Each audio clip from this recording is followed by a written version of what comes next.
आज हम संधि के 5 प्रकार पढ़ेंगे, जिसमें हम पढ़ते हैं स्वर संधि के 5 प्रकारों को। पहला संधि इसमें दी गई है दीर्घ स्वर संधि। दीर्घ स्वर संधि क्या होती है, इसको हम थोड़ा सा देख लेते हैं। तो कह रहे हैं जब छोटा आ या बड़ा आ मिलता है तो भी बड़ा आ बनता है, जब बड़ा आ और छोटा आ मिलता है तो भी बड़ा आ ही बनाता है। मतलब इसका क्या होता है कि दीर्घ संधि का मतलब होता है कि स्वरों को वो दीर्घ रूप में आपके सामने रखते हैं। जैसे छोटा ई और बड़ा ई मिले, या बड़ा ई और छोटा ई मिले, तब भी बड़ा ई ही बनेगा।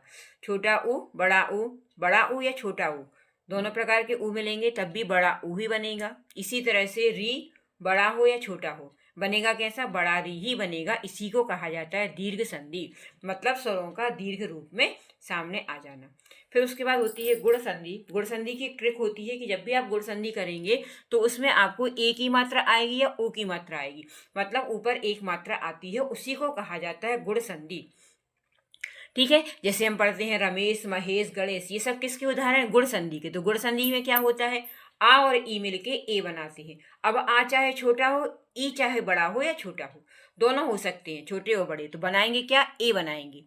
ठीक है, इसी को कहा जाता है गुण संधि। फिर आती है वृद्धि संधि। वृद्धि संधि का मतलब होता है कि संधि मात्राओं में वृद्धि हो जाना। तो वृद्धि ऐ की मात्रा या होगी या औ की मात्रा होगी। ये एक ट्रिक है कि वृद्धि संधि में 2 मात्राएं हमेशा आती हैं। तो आ और ए मिल के ऐ बनाते हैं, बड़ा आ और ए मिल के भी ऐ ही बनता है।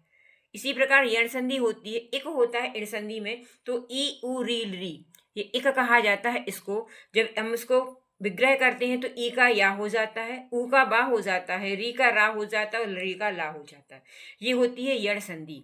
इसी प्रकार से अयादि संधि में क्या हो जाता है, तो अयादि संधि में कह रहे हैं कि यदि ये आता है तो आय बनेगा, ऐ आएगा तो आय बनेगा, ओ आएगा तो अब बनेगा, और औ आएगा तो आप बनेगा। इस तरह से ये संधि आपके सामने प्रस्तुत है।